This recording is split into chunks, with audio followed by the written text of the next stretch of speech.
Don't dismiss this outright as the work of some raving lunatic. There's some sense to this story, if you'll just hear me out. Look, we all wonder if time travel is possible, right? Well, let me tell you something. It is. I'm from the future, actually. I know you probably don't believe that, but seriously, I'm from the future. It's really a great thing, getting to see the past, watching events unfold, stuff like that.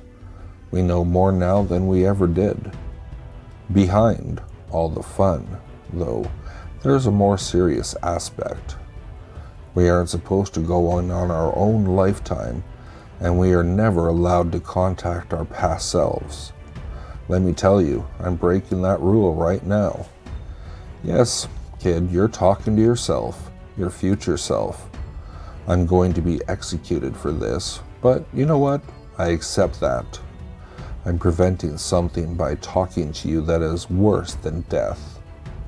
I can't tell you outright what to do because the filters would catch it. This is the closest I can get, trust me.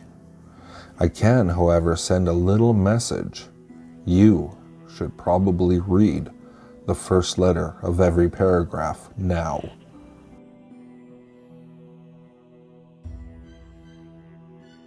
I rushed over to the wall to flick the light switch. Something was in my room, watching me.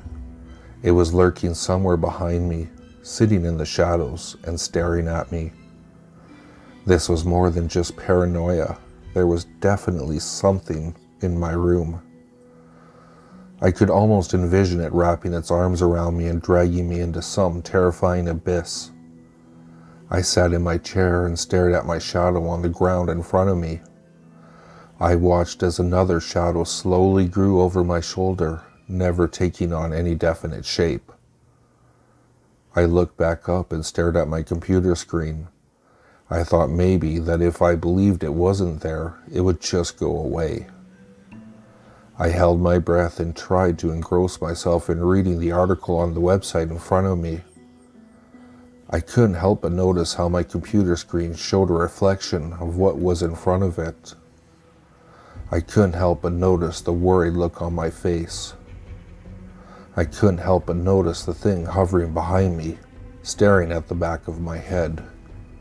I could tell it knew I knew it was there. I screamed and threw myself against the wall and slid to the bottom. I was crying now. Scanning the room, I searched for the thing that was behind me, but I found nothing. My room was empty except for a mirror. My eyes lingered over the mirror on the wall across from me.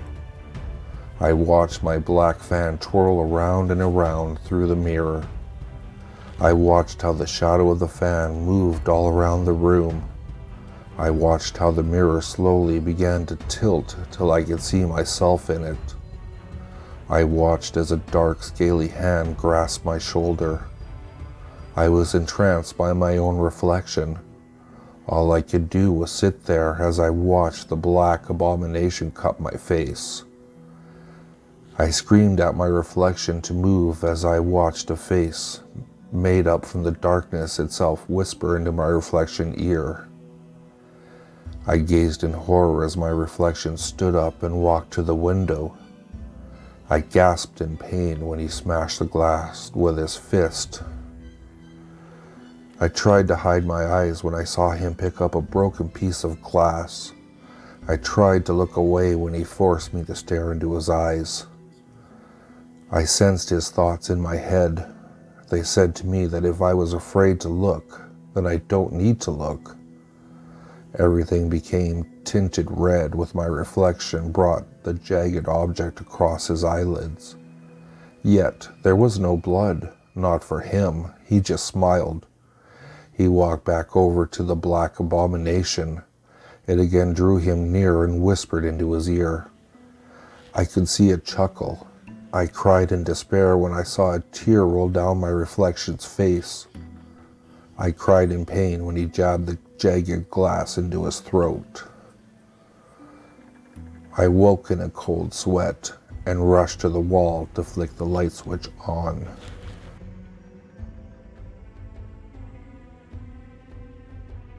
gunshot shatters your blissful state of slumber.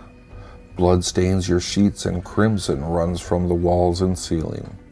And you notice from the blurred vagueness that is your peripheral vision, a body slumped over the foot of your bed. Somebody has been murdered in your room.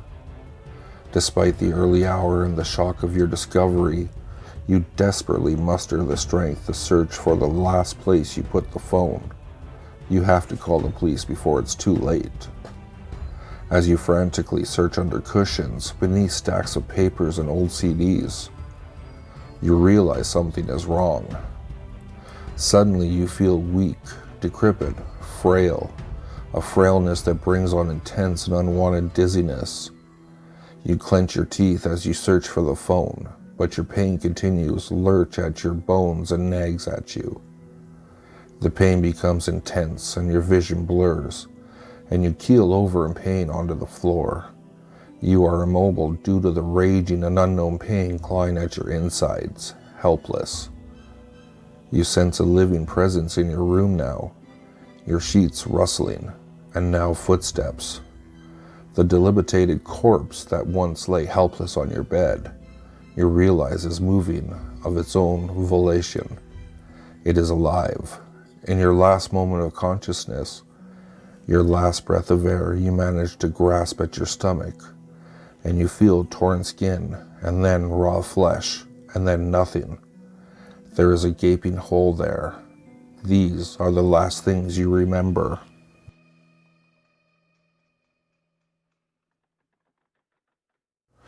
In Corona, California, there was once a road known by most locals as the Never-Ending Road. Specifically, the road's true name was Lester Road. Now, over 20 years later, the landscape of Corona has changed, and the Never-Ending Road is no more. However, years ago, Lester Road was an unlit road that people claimed became a never-ending road when driven at night. The people who made such a drive were never seen from again. The legend became so well known that people refused to even drive Lester Road during the day. One night, like many teens my age, I drove up Lester Road, but only a short distance. And in my headlights it did look like it went on forever. Frightened, I quickly turned around because if I continued up the road, I thought I might never return again. The legend convinced local law enforcement to investigate. Lester Road took a sharp left turn at its end, and there were no guardrails. Beyond the curve lay a canyon, and on the other side of the canyon was another road that lined up so well with Lester Road that when viewed from the correct angle, especially at night, the canyon vanished from sight, and the road seemed to continue on up over the hill and on the other side of the canyon. Upon investigation of the canyon, dozens of cars were found, fallen to their doom, with the decomposing bodies of the victims still strapped in their seats.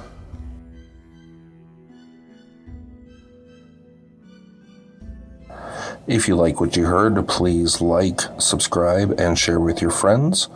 If you'd like to, you can follow me at Twitter. The handle is @FuzzyPantaloons, and I'll see you all next time.